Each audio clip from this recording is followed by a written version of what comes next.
Hello, lovely people. Viv going live from York. So yes, it's Dying Awareness Matters Week. So I've been doing various videos about grief, very specifically my own, as my dad died in January 2020. But I had a molar pregnancy miscarriage at 19 weeks in between my two children as well. There's slightly different things between those two things, because obviously my dad was around and he was my dad and stuff like that. But I've definitely learnt a lot from looking at my reactions, different reactions to those two very specific things. And I've had friends die and stuff like that, but for me, those were much more personal. So it's been sort of an interesting journey. And one of the things that has really brought me comfort is obviously my shamanic beliefs. But I know not everybody has that. But so I just thought I'd share some of the things that have really helped me since my dad died. And that is, he wasn't an easy man to live with all the time. He wasn't like fantastic all the time. So there's bits of me, when I found when I was grieving that it was quite difficult sometimes to accept those bits of him that I would have liked to have been different. And especially he wasn't a particularly loving dad in the way that some people maybe needed, and I think I needed when I was a child. So one of the last conversations I had with him one-on-one, I made sure I recorded, and I sort of asked him various things that I wanted answering, thinking, and I had the joy of being able to do that because obviously we knew he was dying for quite a while, well, 6 weeks before he died. But one of the things I found really interesting since he's gone is that sort of understanding that comes to you of, firstly, your own mortality, but secondly, the things that I can take from who he was and bring into who I am, and the gifts that he gave me. So he was a lawyer, so he had a very logical brain from that sort of part of his life, and then he became a priest, so there was that spiritual side to him, and then he wrote books and poetry and stories. And actually one of my overriding memories from childhood was him reading us Current the Bear stories that he'd written before we went to bed. And so one of the things I've really tried to do since, whilst I knew he was dying, but also since, is to bring much more purpose to my writing. So, I mean, I love writing poetry and stuff as well. So to bring that sort of element of who he was into who I am being now here without him, so that he's still alive with me. And it's one of those things that I've never really understood when people talk about sort of getting over the death. I'm never going to get over the death of my molar pregnancy miscarriage. That baby was never here. I lost her at 19 weeks. And the joy I have from that is that I got Indy, and Indy wouldn't have been here if I had that child. So that's weird sort of double-edged sword of feeling loss, but also gaining something, because Indy wouldn't have been born. But I still remember that. I still think of, wouldn't it be weird if the world had not had that experience in it? I still think of what it would be like to have my dad still here, being alongside me in the journey I'm going on now. So I've never really understood that thing of getting over something. I'm never going to get over my miscarriage. I'm never going to get over the people I've lost who have been friends.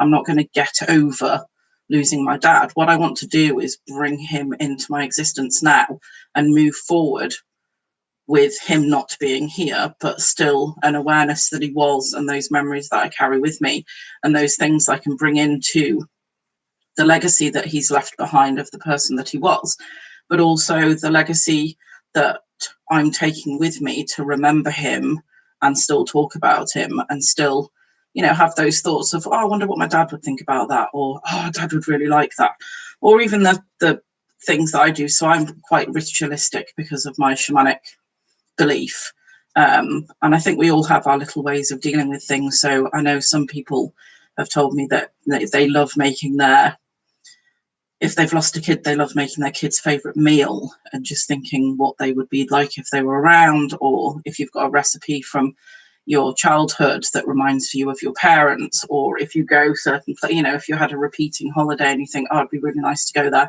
is to bring those moments of memory and stuff into the here and now, even though those people aren't there. So I've still got the one of the roses that my dad had on his grave. And I'm going to keep that, and I'm going to spread those petals. So when I feel like I want to be close to him, I take one of those and I lay it somewhere, and I just send up a little sort of prayer for him. He would like that. It's not something I don't pray, because that's not my belief, but he did, and that is his belief. So I send him a little prayer. And what I love is that that's just also a reminder from nature that there are cycles of life, and as things decay and leave and go away, new life springs from that. And that is something I'm trying to bring into where I go from here. You know, can I carry on writing stories? So I read a story to my daughter the other day, because I make up stories about Bin and Zed from from their childhood. I'm thinking maybe I should do more of that, because that would be that connection that goes through the generations.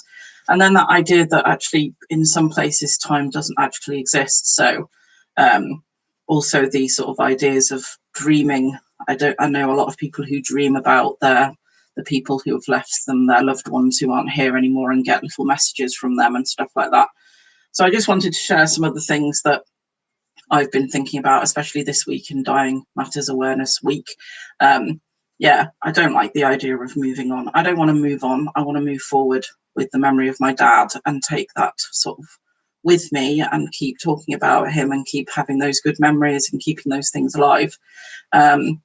So yeah, I hope that nobody would ever say, oh, have you got over it? I don't really know what that means. It's just part of life. It's part of the cycle of life. And I don't want to get over sort of remembering him and stuff like that. So I just thought I'd share some of the crazy ideas that go through my head like normal, especially this week. I also think it's Mental Health Awareness Week. And I think if we don't talk openly about some of these issues around grief and getting over things and just getting on with life, maybe bringing some more of that sort of ritual and the idea of legacy, and honouring that actually the likelihood of me being here is miraculous. The same with you wonderful human beings. And that's down to my mum and dad, obviously. The miracle of them being here is miraculous. So maybe we should just all remember that we are amazing. It's one of my big things. You are amazing. Anybody who's watching this, you're a fantastic, amazing human being. You're one of a kind. Make the most of it. But maybe in all these things, we're more interconnected than we think we are. So if you're thinking, oh, maybe I should get in touch with that person, if something's just popped into your head and you're thinking, oh yeah, maybe I should do a little ritual to say thank you for that person was in my life. Or maybe I should get in touch with someone and just see how they're doing, because maybe they've lost someone, and they would maybe like to have a discussion about that person so we can keep their memory alive.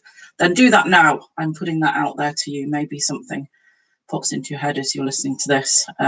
Stay connected with people, because we're all amazing, but sometimes the face we put out there isn't always the face that is actually there once the cameras are off or the pictures aren't on, or social media is not spewing out what it does.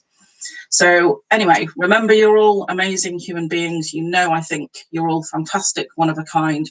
Put your gifts out there, share your gifts with the world, whether that's poetry, making good cakes that immortalize someone's memory, whether you do crazy things like me that keep dead things in your house to remember the dead, because I think that's really important, or whatever it is that you do, keep doing it, because you're awesome, and know that I love you very much. Okay, take care. Bye.